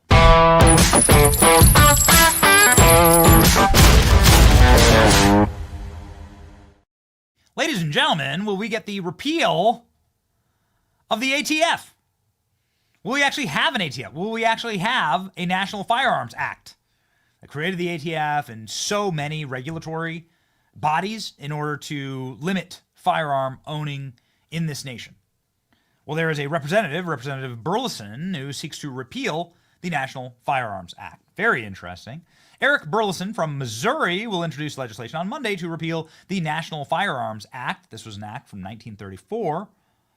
He said that his intentions is to stop the unconstitutional banning of firearms as it is stated in the U.S. Constitution. Of course, all gun laws are unconstitutional if you simply read the Constitution. Our Supreme Court regularly proves that to be true.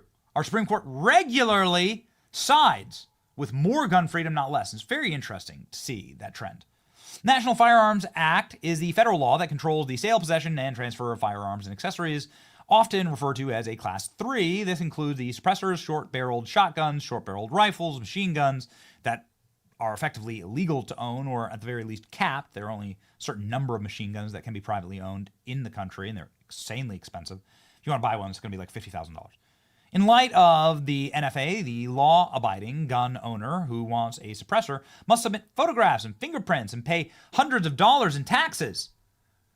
I may or may not own a couple suppressors, and I know this, and you're treated like a criminal when you simply want to purchase an accessory to make sure you don't blow your eardrums out if you're having to defend yourself inside of like the halls of your house, right? Anyway, we always have to, every single time I'm at my gun store, you have to purchase, go through this background check. It's really annoying. All of it is created by the National Firearms Act, which is sort of the regulatory cancer that started it all. The same cumbersome process applies to short-barreled shotguns and rifles and machine guns too. Burleson is bypassing quick fixes on Monday and heading straight to the source by seeking the repeal of the National Firearms Act, a gun control law that was passed in response to gun violence carried out by mobsters and gangsters during the Prohibition era. How'd that work out?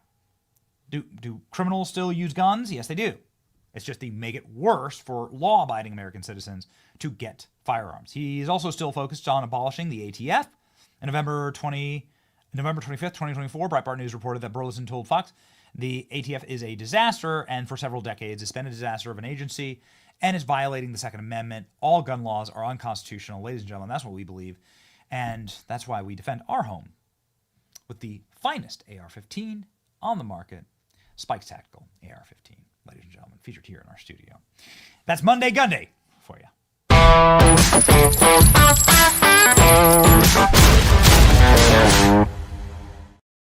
Alex, in closing, do we have that 60 Minutes clip? We had we were featured on our Kash Patel interview was featured on 60 Minutes. I guess we can't play it because of copyright. Okay, fine. Well, can we put the tweet up at least? 60 Minutes used our show last night, which is freaking awesome. So anyway, in case you're wondering whose tail wags the dog around here, when 60 Minutes did a full interview with Christopher Wray, of all people, on his way out, he's already resigned, and Kash Patel's way in, they used the Benny Show and our commentary with Kash. They used a really juicy, fat clip of Kash Patel talking about the weaponized Department of Justice and the weaponized FBI. That's freaking awesome. So anyway, this is our first. You gotta fast forward like 10 seconds into the video here. This is our first time on. There it is. This was our first time. Killer Clown remembers the RNC convention. Oh man, so it's brutal. Anyway, we were live 2 times a day and just pretty much nonstop. But anyway, if you were following us during that time. Fond memories, I gotta tell you. Fond memories. Well, Kat, you might have seen Kash Patel with our big live audience. Man, I'd love to do more of this. It was fun. It was rocking. It was exhausting, but it was energizing at the exact same time. It's weird feeling. We're probably gonna feel it this week and into next week. Ladies and gentlemen, thank you for making this show a success. Thank you for making this the single fastest growing news streaming show in the world. We were the #1 independent news streamer on Friday on YouTube. It's the largest video platform on earth. And so we're winning. And we're humbled by that. Because actually, I just went to community college. And we don't have some pedigree in this. Tom Cotton went to Harvard, right? Lara Trump's a Trump. But we're just humbled old us. And so we are extremely humbled by that. We're never going to be perfect. But we are always going to speak the truth and perfectly tell you exactly what is happening in your world. We're not going to shy away from that. We're never going to apologize for free speech. And we're never going to apologize for believing that this country can be made better when people of faith stand together and say with a single voice, please save this place. Which is, I think, what everybody did in 2024. And is why we always center our show on our rock, our verse of the day. Ladies and gentlemen, from Psalms today. Come with great power, O God, and rescue me. Defend me with your might. This was what the country was saying, man. And even through to this moment in 2025, it's just been a wild ride. There's been, I still believe you need to keep your head on a swivel. I think there are a lot of malign forces in this country, and that they're not going to hand over the keys peacefully. And it's going to be a wild couple of weeks and a wild year. So lock in and make sure that you are prepared to defend yourself physically, but also spiritually, ladies and gentlemen, by asking and begging for the great power of God to rescue us and to defend us. Our Lord and Savior, Jesus Christ, saying that anything that we ask will be given to us as long as we are gathered together in number and as we are praying with faith. So, ladies and gentlemen, pray with faith for President Trump, 7 days away from being inaugurated. It will happen live on this channel Thank you for supporting our work on this channel. Thank you for being there for us. We will certainly be there for you. Join the Benny Brigade today if you're interested in continuing to support our work. You can become a member on the channel also, custom emojis. There are various ways to support us if you feel inclined. We know that the Biden economy has been an absolute wreckage, and I know what it's like to be completely dead broke. And so, ladies and gentlemen, if you feel compelled, however, there's a way to bless us in the work that we're going to continue doing at this show and at this channel, and a lot of big announcements coming soon. We'll be live tomorrow at 9:30 a.m. for Pete Hegseth's hearing in the Senate for the Secretary of Defense. He will take rounds of questions from Republicans and Democrats. We'll be live for all of it, and then we'll have Senator Markwayne Mullin, who will be asking questions, joining our program tomorrow, and it's going to be a real one, man. It's going to be a wild, wild week. Stay locked in with us here. March together onto victory. Ladies and gentlemen, we won, and we're going to keep on winning. You can't defeat an army of happy warriors, and so let's march on. It's your boy Benny. See ya.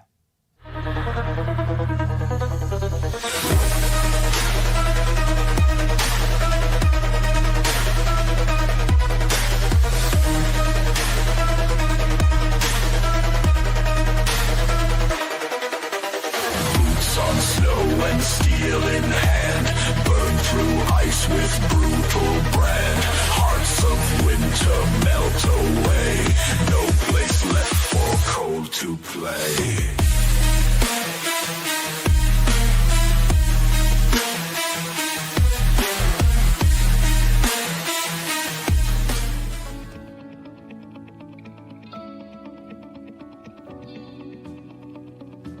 The super strong waterproof tape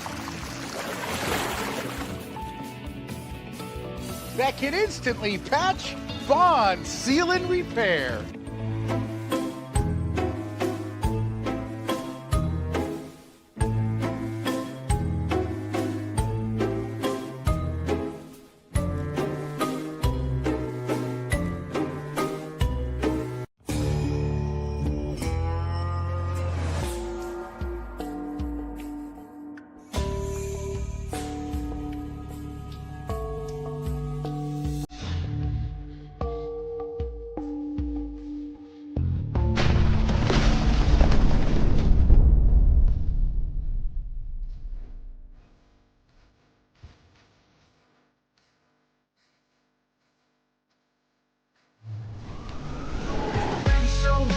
Truth gon' be faith and freedom on your TV screen. Stand up strong, battle through the night. The Benny Show's here, bringing liberty to light. From the speeches to debates, Benny sharp like a blade, cutting through the lies, watch the truth cascade. With the warrior's heart, this man never fades.